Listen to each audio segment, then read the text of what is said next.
В эфире совместный проект «Радио Крым Реалии» и Первого канала Украинского радио. В эфире «Радио Крым Реалии». Дневное шоу с Катериной Некречей.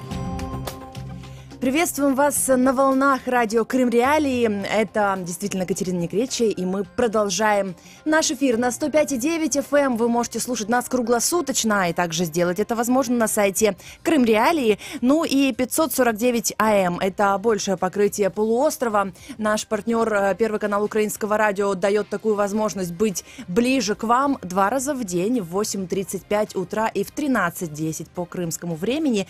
И сегодня, как обычно, в эфире радио Крым Реалии вас ждет что-то новое, интересное и даже необычное. Гость эфира. Итак, сегодня мы говорим о тайнах крымско-татарского орнамента вместе с Эсмой Аджиевой. Эсма Аджиева, здравствуйте. Салям алейкум. Собственно, представлю вас. Вы советник министра культуры Украины и также руководитель общественной организации «Алем». И то, о чем мы сегодня будем говорить, это, конечно же, вот с одной стороны, мне всегда кажется, что такие культурные темы, они очень узкопрофильные и только для избранных людей, которые понимают, вот о чем речь. Но когда я немного просто читала в интернете и разбиралась в этой теме, я поняла, что это то, что может казаться каждого. И я знаю, что вы можете легко и доступно объяснить также о тех вещах, о которых мы будем говорить сегодня. Но речь идет, собственно, о чем?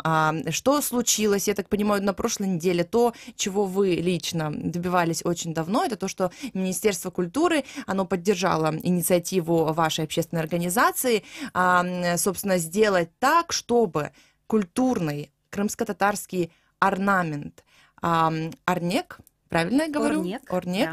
Да. Он стал как бы в национальном перечне элементов нематериального культурного наследия Украины. С этим стоит вас поздравить.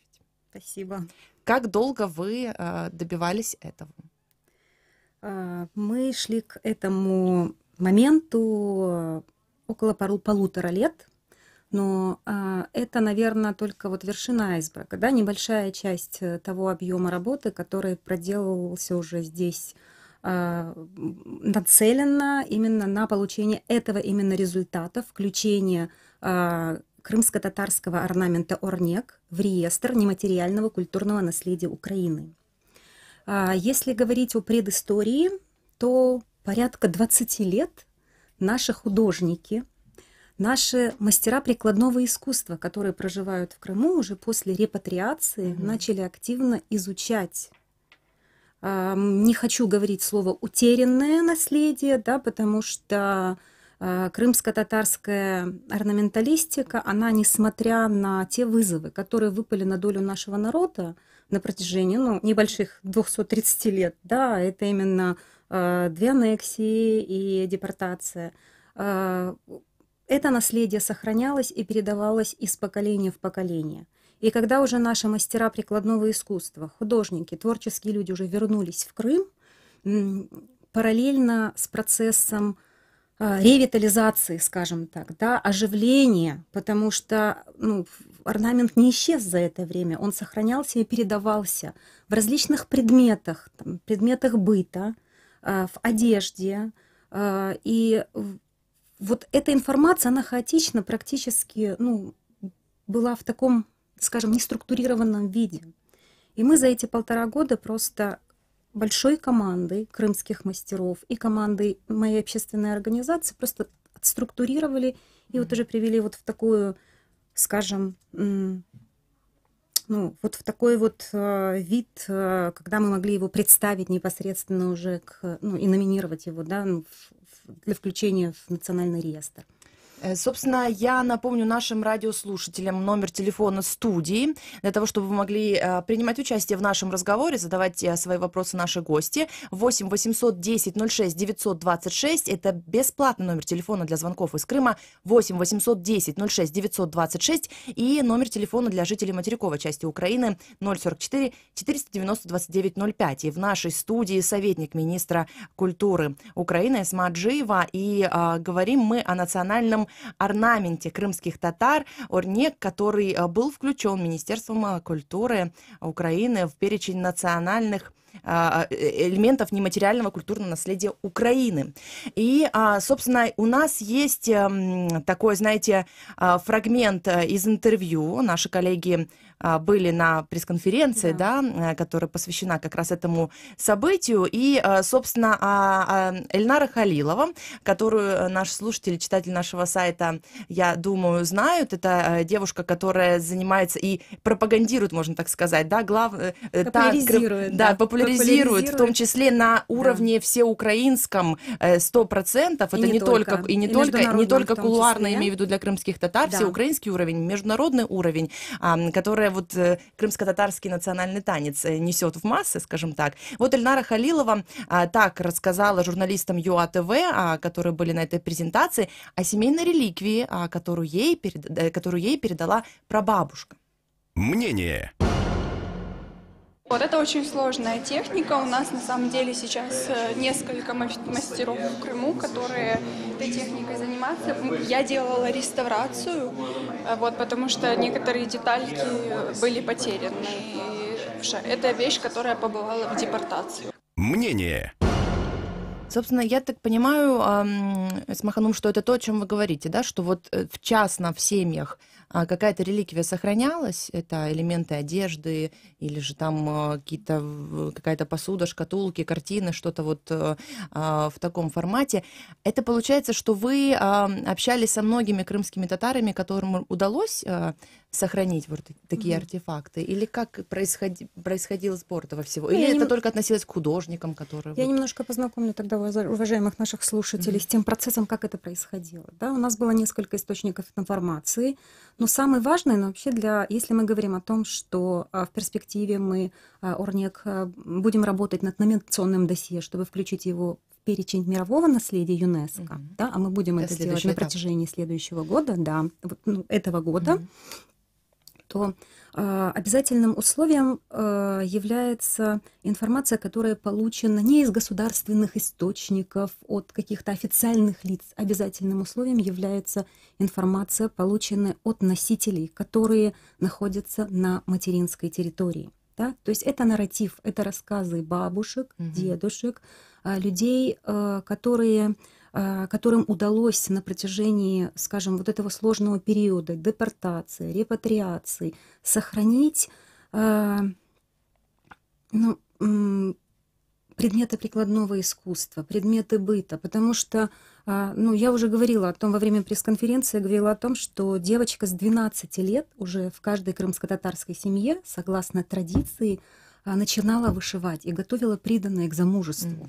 И в зависимости от уровня благосостояния семьи, от 200 до 400 предметов, она должна была за свою, скажем, вот молодость, до замужества успеть вышить.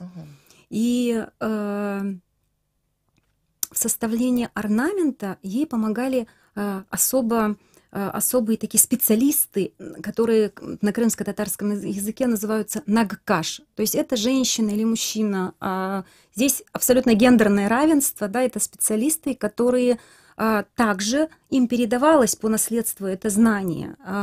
Они умели составлять орнамент и по заказу, скажем так, по пожеланию родителей или по пожеланию своей девочки практически составляли орнамент, в котором был заложен тот или иной смысл. Но если проанализировать наши орнаменты, я еще раз повторюсь и буду об этом говорить всегда, что крымские татары – это не воинственный народ, да, и мы всегда имеем вот в своем сердце, вот несмотря на эти все страшные вызовы, которые попадают на нашу долю, транслировать мирные идеи, пытаться решать все-таки даже самые сложные вопросы путем консолидации, путем позитивных каких-то возможных, да, вот путем изыскания позитивных путей к решению этих вопросов. И поэтому практически, если проанализировать наши орнаменты, то пожелание мира, благополучия семье, удачного жизненного пути, если это изображение лодочки, скажем так, да, и продолжение рода. Вот то, что вы сказали, это, конечно, потрясающе. Как и в украинских семьях, конечно, девушка готовила там вместе с мамой, вышивала какие-то вещи. Также у крымских татар это получается, что действительно, когда случилась депортация, это случилась и потеря всего этого наследия, да, то, что могло в большем количестве передаваться из поколения в поколение, потому что если давали на сборы там минут 15, то, конечно, речь шла только о каких-то бытовых, скорее всего, вещах. Какие истории? Вот как у Эльнары Халилова, я уверена, что там тоже с этим поясом какая-то замечательная история, просто чудесная, потому что пояс, которому 100 лет удалось сохранить, и он пережил депортацию, да, и таким образом вернулся в Крым снова. Вот как удавалось сохранить все эти артефакты? Какие? Это все действительно пряталось? Или можно было на себе это там носить? Как это происходило? И не запрещала ли советская власть также использовать это как элемент одежды или элемент быта в семьях крымских татар, вот там уже в изгнании, например, в местах депортации? Ну, я, наверное, сейчас расскажу немножечко о своем, о своей истории, из моей личной жизни, да, из жизни нашей семьи, потому что у Эльнары это все-таки история с хорошим, да, таким завершением, когда такой артефакт, он реально передавался из поколения в поколение, сохранился. Потому что помимо пояса, еще у Эльнары есть к этому же поясу такое украшение, которое называется тепелик. Это навершие на феску. В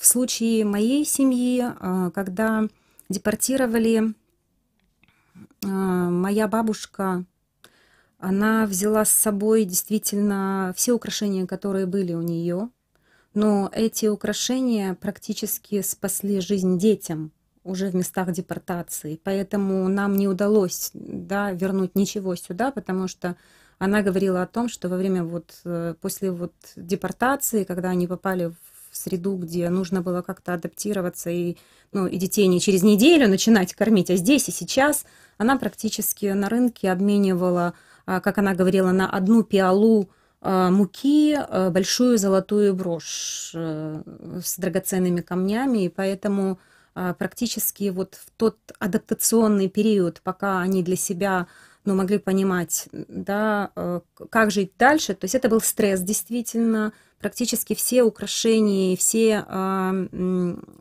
драгоценности, которые были у моей бабушки, они спасли жизнь моим дядям, тетям, да, ее детям. Вот. На самом деле, вот в продолжении второй вопрос, каким образом сохранялись ли, могли ли использовать, да, могли ли себя идентифицировать таким образом там крымские татары во время депортации. Но из моих воспоминаний, наверное, будет правильно говорить, да, о своем опыте, да, из моих воспоминаний с детства, я родилась в Ташкенте в 1972 году, и хочу сказать, что именно нематериальное культурное наследие очень активно сохранялось и передавалось, потому что я вспоминаю наши свадьбы, да, а где больше всего ты увидишь вот такое, скажем, скопление, да, одновременно большого количества элементов, традиций, там очень красивые традиции, трогательные, и мы этого не стеснялись. И я хочу сказать, что вот для моего народа уникальным именно в поведенческом плане является то, что вот мы никогда не стесняемся быть крымскими татарами. Потому что жизнь, она непростая, да, бывают разные моменты, и порой, я знаю, например, истории своих друзей, знакомых, когда они, их мамы и папы меняли фамилии, допустим, да, чтобы не было элементов преследований, там, неправильного какого-то ненадлежащего отношения к им, к их детям. Нет, моя история лично жизненная, когда моей маме предложили в Средней Азии поменять национальность на узбечку, да, в паспорте, и сказали, только вот при этом условии мы можем вам дать звание заслуженного учителя Узбекистана. Я просто помню эту ситуацию, когда мама пришла домой, рассказывала об этом и сказала, ни за что мне не нужно это звание, я буду преподавать, но при этом буду оставаться крымской татаркой. То есть для меня это очень трогательная тема, но действительно для меня это быть гордой. Да? Вот я горда за то, что, тем, что я являюсь крымской татаркой. Что удивительно. Буквально вчера, у меня сейчас через пару часов буквально дочка идет в прямой эфир и будет говорить о крымско-татарском орнаменте, потому что она занимается орнаменталистикой уже на протяжении последних 5 лет. Вот, и я говорю, это меня. Тебя спросят, допустим, что для тебя быть крымской татаркой? Она сказала, не задумываясь, на автомате, она сказала, мам, ну это гордость для меня быть крымской татаркой. Но я чувствую, что это все-таки я ее этому не учила и не говорила, что нужно отвечать вот так на этот вопрос. Но у меня ощущение, что это все-таки такой некий генетически детерминированный фактор, да, когда... Или пример. Возможно, да, возможно, и опять-таки передача традиций. Это очень трогательно, и, конечно, опять тут и трогательность, и ужас от всего, что постиг крымско-татарский народ. Почему я так спросила? Потому что я же понимаю, что вообще познавать свою историю, изучать свою историю, понимать, кто мы такие, передавать эти же знания своим детям, внукам, это все-таки было под запретом, да, в местах депортации, ну, то есть это часто очень ущемлялось. И вот тут вот момент, как действительно сохранить все и традиции, в том числе физическое доказательство этих традиций, если можно так сказать, да. А что-то в вашей семье сохранилось, вот от ваших бабушек, прабабушек? Все-таки что-то удалось сохранить или нет?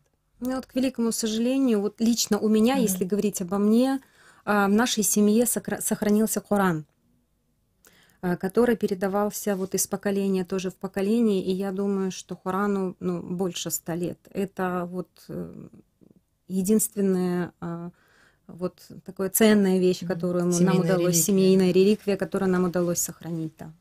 Это радио Крым Реалии, 105,9 FM круглосуточно, сайт Крым Реалии также. Круглосуточно вы можете слушать нас. Но еще у нас есть стримы наших радиопрограмм в YouTube и Facebook Крым Реалии. Напомню, номер телефона студии 044 490 2905 для жителей материковой части Украины и 8 800 10 06 926 для жителей Крыма. Каждый день на сайте Крым Реалии слушайте эфир радио Крым Реалии. В нашей студии Эсма Аджиева, советник министра культуры Украины, и также, собственно, вы представляете общественную организацию «Алем». И сегодня мы говорим о крымско-татарском национальном орнаменте Орнек, который включен в национальный перечень элементов нематериального культурного наследия Украины. И, собственно, на презентации была также замминистра информационной политики имени Джепар, которая вот коснулась той темы, которую вы уже сказали, про то, что символизирует собой орнамент, да, и что таким образом в традициях передавалось. Это фрагмент из репортажа Крымского агентства новостей КХ. Давайте послушаем. Мнение. Орнєк – це є фактично частиною загальної, дуже багатої культури орнаменту в кримськотатарському народі, враховуючи те, що кримські татари, як мусульмани, не могли зображувати живе і життя фактично, то дуже шалений розвиток мав орнамент. Орнамент – це такий код самобуття або сутності народу. Через орнамент кримські татари могли спілкуватися, різні селища могли один з одним спілкуватися. Орнамент можна зустріти всюди, в побутових речах, в одязі. І орнамент є фізичним зображенням культурного коду кримськотатарського народу. Він є дуже багатим, він є дуже різним. В принципі, навколо, напевно, кожен орнамент все одно, от, з моєї особистої суб'єктивної точки зору, він гортається навколо стосунків жінки і чоловіка і навколо продовження роду. Тобто це є ключовою цінністю кримськотатарського народу. Мнение. Все правильно сказала первый заместитель министра информационной политики? Ханум сказала все очень правильно. Я добавлю только несколько еще таких очень интересных моментов. Она абсолютно правильно сказала, что в исламе просто не приветствуется изображение живых существ, и поэтому крымско-татарская орнаменталистика, она практически выражается через растительный орнамент, или же геометрические такие линии. Почему? Потому что в разных техниках, будь то керамика, ювелирные изделия, вышивка или ковроткачество, например, в ковроткачестве очень сложно сделать изгибы, изобразить более такой, я не знаю, как правильно это сказать, но более гибкие формы, и поэтому геометрические все-таки фигуры, они больше в ковроткачестве. А ювелирные изделия, вышивка, вот там, конечно, полет просто фантазии, полет творчества, неимоверен и безграничный просто. У вас есть открытка, да? Это да. Орнек. Да, это Орнек, это открытка, которая сделана, да, вот разукрашена руками детей, которые проживают в Крыму, поэтому я принесла ее вам сегодня в студию, да, и надо как-то радиослушателям описать, нашим зрителям в YouTube я вот так вот покажу в нашей трансляции как-то, да. Если возможно описать, я в этих делах не мастер, это действительно цветы. Это цветы и что-то по центру тоже большой цветок какой-то. Я сначала для начала акцентирую внимание на том, что, как мы уже говорили в начале, с учетом того, что нам нельзя, нежелательно изображать живые существа, да, у нас растительный орнамент, и каждый элемент растительного орнамента обозначает что-либо. К примеру, если это тюльпан, это изображение юноши, это символ, да, изображение тюльпана символизирует юношу. Бадем в переводе с крымско-татарского это миндаль. Причем бадем может быть с лепесточками, уже немножко раскрывшийся, или такой совсем юный бадем. Это девушка, которая готова к замужеству, или которая еще совсем юная, там, девочка. Да?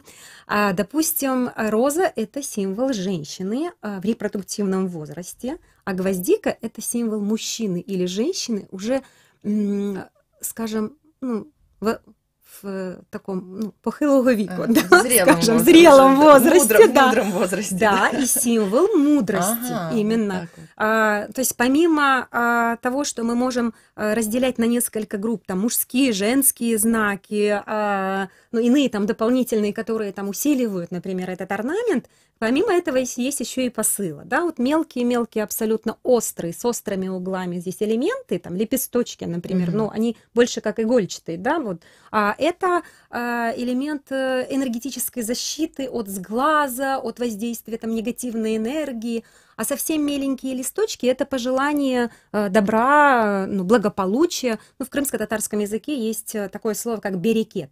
Это благополучие во всех возможных его проявлениях, да, в материальном, моральном, физическом, то есть эмоциональном. Вот пожелание берекета. Тут, конечно, самое главное, что мы видим, это треугольник. Треугольник – это основа существования, да, там дом, земля, мужской знак кипарис. И женский знак, цветочек, здесь гуль. Да, то есть здесь изображение родового дерева, если это симметричные, бывают симметричные и несимметричные орнаменты, да, то стоит читать только вот одну сторону, если это симметрия. То есть вот вся история прописана практически. Вот здесь вот пожелание благополучия семье, которая успешно, да, вот стоит, скажем так, на земле, образно, да, тема продолжения рода, мальчиков, девочек и пожелания благополучия. То есть это просто неимоверный поток и объем позитивной энергии. И один тонкий нюанс, про который я не могу сказать, это феномен крымско-татарской орнаменталистики.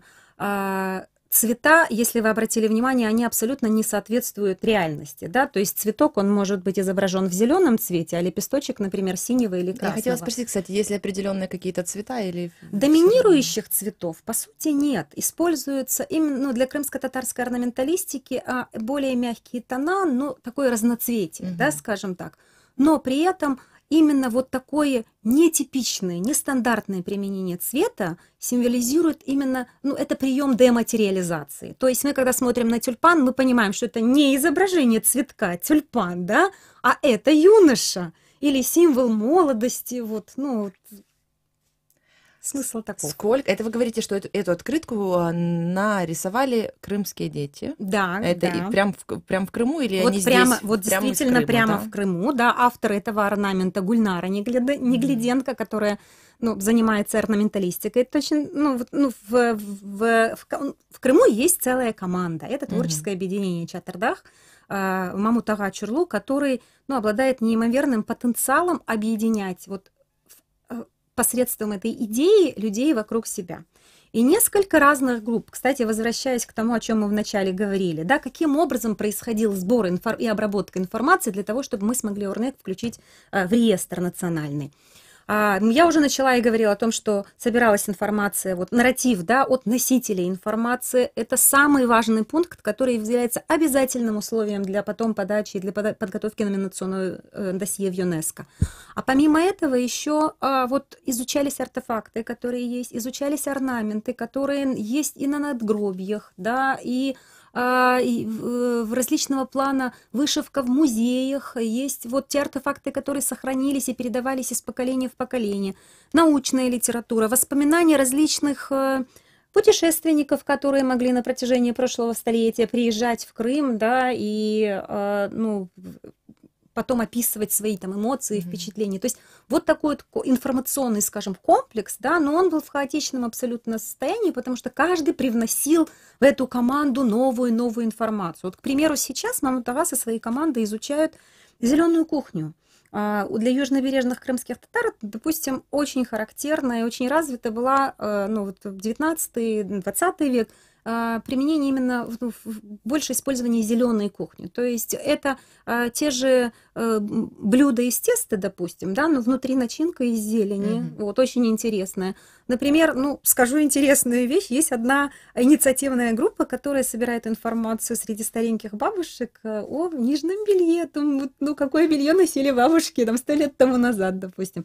И поэтому благодаря вот нашим энтузиастам, которые находятся в Крыму, нам удалось собрать эту информацию, а здесь уже наша команда уже занималась непосредственно обработкой этой информации, да, этим перекрестным анализом, потому что, ну, вы же понимаете, что порой бывает, что из разных источников может быть разная информация, и тогда это же, ну, и тогда возникает спор, да, между специалистами на предмет правдивости той или иной информации. Да, и спор этот может быть очень горячим. Спор может быть, да, горячим, для горячих крымско-татарских мастеров, горячий спор, да. В нашей студии, в студии Радио Крым Реалии, нам, если вы слушаете нас на 105,9 FM или на 549 AM, или же на сайте Крым Реалии, конечно, и вдруг вам не хватает глаз, потому что у нас есть что вам показать, мы это можем сделать в YouTube, иногда в Facebook на страничках Крым Реалии. Это вот такая замечательная открытка, которую, на орнамент который, да, разрисовали его крымско-татарские дети. Это прямо из Крыма, и действительно цвета очень приятные, ну, может быть, не пастельные, хотя, может, и пастельные, да, очень мягкие, и много всего. Можно в это всматриваться. У нас сейчас короткий вам вопрос, и потом мы продолжим уже только на 105,9 FM. Скажите, сколько надо обучаться этому искусству? Есть ли какой-то подсчет? Искусству составления орнамента. Вот орнамента, да. Все эти нюансы, все, о чем вы говорите, это, конечно же, очень в общем, да. А вот если заниматься непосредственно этим вот как художник, да, орнаментом, и изучать его, тем более, что вот теперь это национальное достоинство всей Украины. Ну, прежде всего нужно понять, для чего, да. Если человек профессионально хочет в перспективе стать накашем, да, специалистом по составлению орнамента. Ну, в моем понимании, я понимаю, что я перфекционист, но не хватит, наверное, и всей жизни, чтобы изучить вот эту вот палитру, вот просто это разнообразие по той причине, что для каждого региона в Крыму были характерны свои элементы, свои особенности, своя цветовая гамма, да, если помните, я мне говорила, как там разные села могли общаться между собой посредством, да, вот таких вот посылов. И, ну, один из примеров, допустим, ну, мой ребенок изучает орнамент на протяжении 5 лет. И, ну, по моим ощущениям, еще столько же нужно для того, чтобы понимать, потому что орнамент, он просто как отдельное явление. Вот как орнамент не существует, да, практически это вот тот элемент нематериального наследия, который практически переплетается со всеми предметами, ну, прикладного искусства. Это, мы уже говорили, да, если это в ювелирных изделиях, это особенный орнамент. Если это вышивка, а вышивка бывает нескольких порядка. Вот на сегодняшний день я говорила с коллегой из Крыма, и она говорит, ты знаешь, для меня уже известно порядка уже 36 видов вышивки, хотя есть несколько основных видов, да, вот двусторонняя вышивка, это тоже, кстати, уникальное, очень уникальное явление, ну, для крымско-татарского народа, и, может быть, в перспективе мы тоже будем работать над этим. Но дело в том, что воплощение орнамента абсолютно в разных предметах прикладного искусства еще открывает грани, больше и больше граней для изучения. Спасибо большое. С слушателями нашими на средних волнах мы прощаемся. Дальше продолжим на 105,9 FM и на сайте Крым Реалии. Оставайтесь с нами.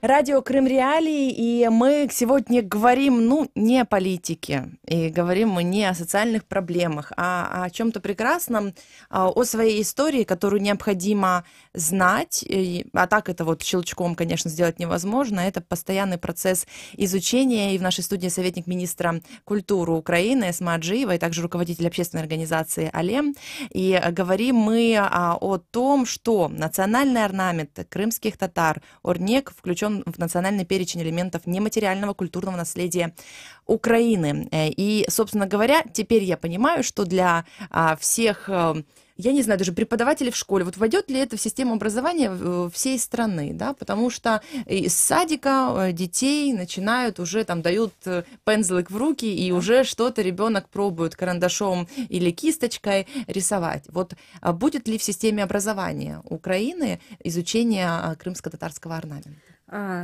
Немножко приоткрою завесу, потому что пока не готова вам весь контент этой информации выдать, но это будет как раз-таки, я надеюсь, тема для другой нашей встречи. Мы начали уже апробацию текста лекций, курса, небольшого курса лекций по крымско-татарской орнаменталистике в культурных вузах, да, для того, чтобы это было именно, была целевая аудитория, студенты, которые обучаются на сегодняшний день КНУКом, Киевский национальный университет культуры и мистецтва, называется, вот в этом вузе, и еще в 2 вузах Украины. И буквально вот на днях мы будем встречаться с руководителями вузов для того, чтобы в качестве пока факультативных, возможно, курсов начать преподавание крымско-татарской орнаменталистики.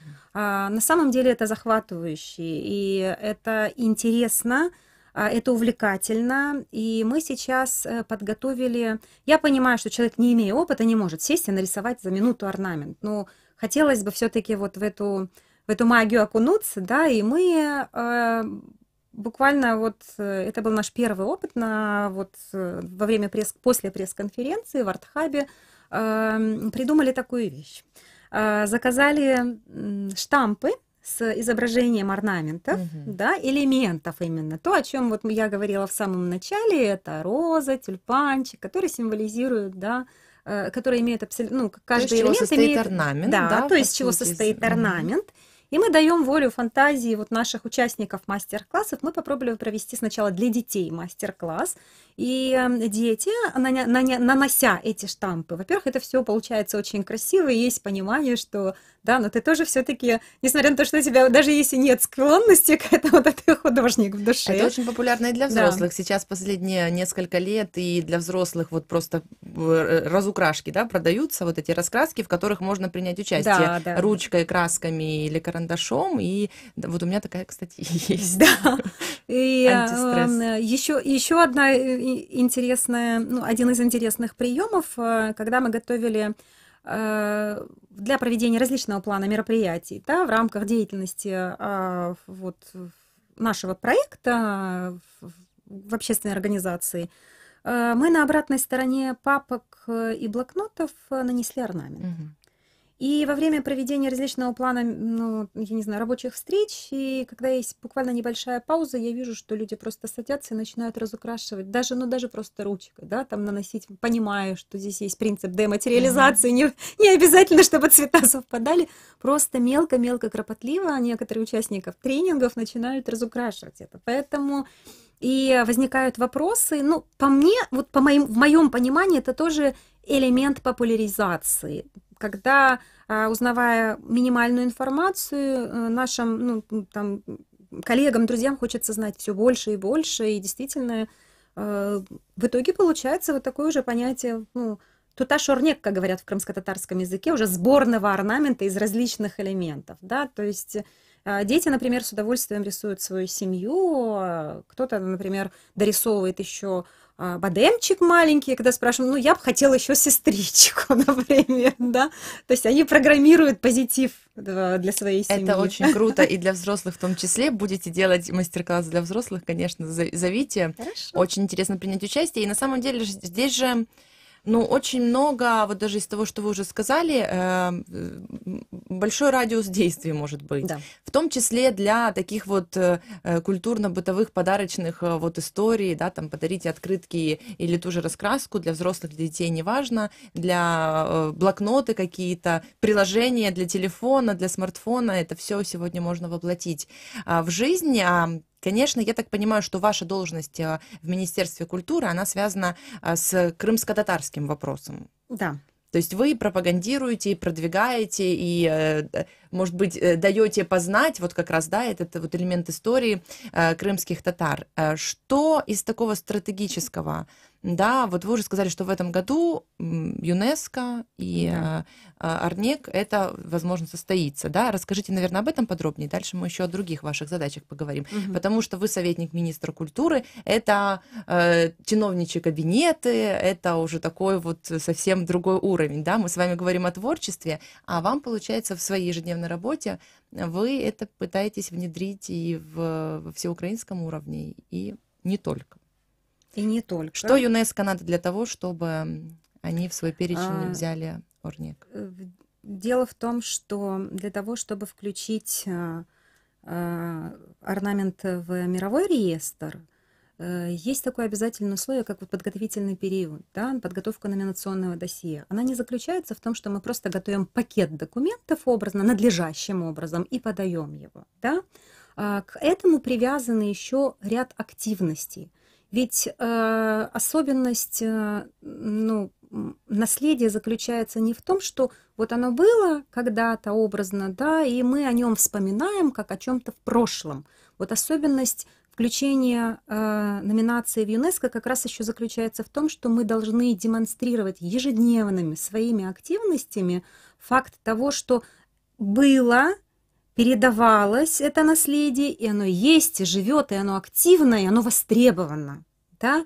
И поэтому проведение всяческого плана мероприятий, мастер-классов, конференций, реализация тематических проектов. Ну вот один из, допустим, сейчас проектов, он осуществляется при поддержке швейцарского посольства и Швейцарской конфедерации. Ну это вот наш проект, общественная организация «Алем». Это практически, как шутят мои коллеги, говорят, это не проект, а калейдоскоп просто какой-то. Ну, обычно же принято, что есть одна тема, да, над которой работает там целая команда. Вот чтобы вы понимали, в нашем проекте целых 7 компонентов. Вот один из компонентов – это была подготовка номинации для включения в национальный реестр, да, крымско-татарского орнамента Орнек. Второй пункт – чтобы вы понимали, это происходит абсолютно за короткий промежуток времени, но только 8 месяцев с момента реализации этого проекта, да, мы уже имеем вот такие вот результаты. Второй, кстати, это был информационный тоже повод 6 марта в Укринформе. Второй очень важный момент. Нам удалось открыть секцию крымско-татарской гуманитаристики в Малой академии наук Украины. Что это значит? Это значит, что дети школьного возраста, если говорить о конкурсном участии, это 9, 10, 11, а так могут дети с самых младших классов начинают участвовать позаконкурсно, да, скажем, вне конкурса, пишут научные работы, связанные с крымско-татарской тематикой. История, культура, орнаменталистика – это тоже элемент практически, получение знаний, скажем так, да, вот в среде детей, да, вот именно в этой возрастной категории, уже начиная со школьной скамьи. И мы, конечно же, призываем, чтобы не только крымско-татарские дети занимались и защищали свои научные работы в этой малой академии, да, в этой секции именно крымско-татарской гуманитаристики, чтобы дети со всей Украины к нам присоединялись, что важно из Крыма. Но если говорить о детях, которые у нас принимают участие, это пилотный проект, мы его только только запустили в декабре. Я понимаю, что нам очень мало было сейчас времени для такой промоции, да, для того, чтобы мы могли объяснить, что это за секция. Но уже есть 6 заявленных участников, которые пишут свои работы, и работы посвящены архитектуре крымской, посвящены крымско-татарской орнаменталистике и Ну, для меня это тоже очень, ну, такой важный фактор для, ну, вот, популяризации и больше, наверное, мотивации, да, вот изучать в дальнейшем все, что связано с крымско-татарской культурой. Еще один интересный момент, ну да, это третий компонент, скажем, в проекте, который заключается именно в элементах международной публичной дипломатии, именно культурной дипломатии. Дело в том, что уже в Европе, ну, очевидный факт, дискурс жертвы, он как-то не работает, да, потому что мы, помимо того, что есть проблемы, мы должны говорить о путях решения этой проблемы, да, и, ну, вот этих вот не очень хороших ситуаций, которые, к сожалению, сейчас находится мой народ там в Крыму, но говорить о том, что постоянно плохо, что мы делаем для того, чтобы было хоть немного лучше, да, и поэтому мы выбрали для себя вот такой путь, такую форму, и я понимаю, что все пути на самом деле хороши, да, я ни в коем случае не критикую тех людей, которые выбирают, например, другой путь, да, и каждый может делать то, ну, в чем он силен, да, и мы для себя выбрали такой путь передачи информации нашим читателям, нашим зрителям, нашим слушателям за пределами Украины, не только в Европе, но и в западных странах, посредством такой культурной призмы. Вот как та публикация в Vogue, если вы помните, в прошлом году, Да, когда приехала Лиана Сеттенштейн, и мы рассказывали о депортации, о вот той непростой, да, ситуации, в которую, о депортации, о сложностях репатриации, о сложностях сохранения материального культурного наследия, вот то, что передавалось из поколения в поколение, о том, как это было в семьях этих девочек. Приехала специально Эвелина Мамбета, но это известная модель, да, она приехала и позировала в нашем костюме. Еще один компонент, кстати, это создание коллекции прикладного искусства, которая вот находится непосредственно в нашем проекте, да, и принадлежит нам. И поэтому мы можем абсолютно быстро реагировать на различного плана вызовы, да, то есть если нужно быстренько организовать какую-то, ну, скажем, ну, зону, где могли бы мы демонстрировать предметы прикладного искусства крымско-татарского, и мы уверены в том, что это настоящие предметы, да, именно в которых сохранены все, ну, необходимые там правила создания. Да, у нас есть реконструированные платья конца 19-го, начала 20 века. У нас есть ювелирные изделия, керамические изделия и большое количество вышивки. И вот эта коллекция, она у нас практически на сегодняшний день за год объездила 7 стран. Ну, элементы. Не всегда вся коллекция, потому что технически очень сложно перевозить это из одной, да, ну... Это и дорогостоящая процедура. Да, и дорогостоящая, и организационно. иногда есть сложности, например, с тем, что это... ну, элементы наследия, ну, которые нужно пройти там через определенные процедуры, да, чтобы ты мог там вот, вывести, допустим, тот же Эльнарин пояс и Тепелик. Мы очень переживали, когда ехали, например, на фестиваль в Грузию, потому что, ну, действительно, если предмет создан, ну, есть такое, извините, понятие новодел, да, то есть то, что сейчас руками мастеров создано, то не проблема, это можно перевозить, да, из страны в страну, но если это старинные предметы, то есть определенные процедуры, ну, которые, ну, регламентируют передвижение элементов наследия уже вот, ну, артефактов, скажем, из страны в страну. То есть это тоже такой нюанс. Поэтому у нас практически все предметы в нашей коллекции, они созданы в рамках проекта, и мы можем их вывозить за пределы Украины. И мы провели Дни крымско-татарской культуры в Грузии, мы провели Дни крымско-татарской культуры в Германии, и сейчас готовим Дни крымско-татарской культуры в Швейцарии. Чья собственность все эти артефакты, все эти подлинные предметы? Вообще это как? Это при Министерстве культуры Украины? Это что, ваши личные? Нет, я немножко, да, извините, поправлю, да, дело в том, что это предметы, ну, да, это предметы прикладного вот искусства, которые созданы в рамках проекта, то есть это создавалось руками участников проекта, и поэтому, по идее, эта коллекция принадлежит общественной организации, да, и находится, да, Алем, и находится на ее балансе. Но в то же время мы абсолютно открыты к коммуникациям, потому что, ну, вот есть ситуации, когда мы поддерживаем просто много интересных инициатив, которые, ну, люди, которые обращаются к нам извне. Вот один из примеров. Молодой человек, который учится в одном из культурных вузов, захотел, ну, в качестве своей дипломной работы изобразить, да, он художник, изобразить крымского татарина вот, в национальном костюме.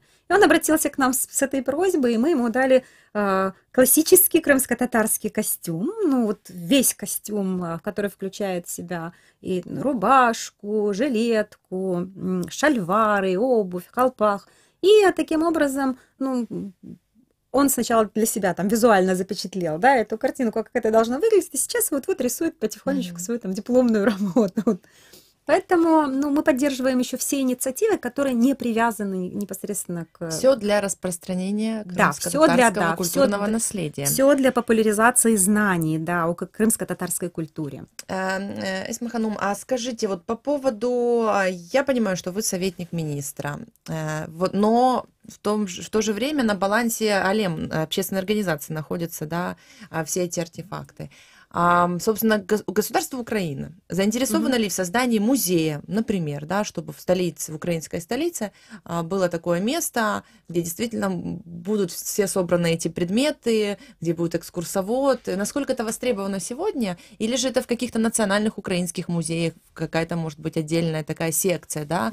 Вот где в Киеве можно посмотреть на это все? Я не знаю, в Херсоне, там, где, который ближе сейчас к аннексированному Крыму, да, ближе к админгранице. Вот, собственно, не только чтобы там в Швейцарии или в Германии просвещались люди, но чтобы еще и украинский зритель и, может быть, даже иностранный турист, который приезжает в Киев и посещает все эти музеи, могут также познакомиться с крымско-татарской культурой. Ну, я, наверное, здесь у меня свое понимание. Дело в том, что все-таки крымско-татарская культура, она более такая живая, да, и, допустим, экспозиция в музее, которая находится на протяжении 10-15 лет, да, или, ну, то есть и для никуда меня это, да, никуда не передвигается, да. Но мне кажется, в ней очень много энергетики, да, вот в этих вот предметах прикладного искусства много энергетики, которой нужно делиться с людьми, и поэтому у нас действительно есть периодически мы организовываем выставки. К нам, ну, нам открыты все музеи, и, ну, одна из выставок была в музее Гончара на протяжении практически, ну, месяца. Хотя мы изначально планировали буквально 1,5 недели, потому что нам нужно было дальше ехать с нашими, вот, с выставкой нашей, с экспозицией этой.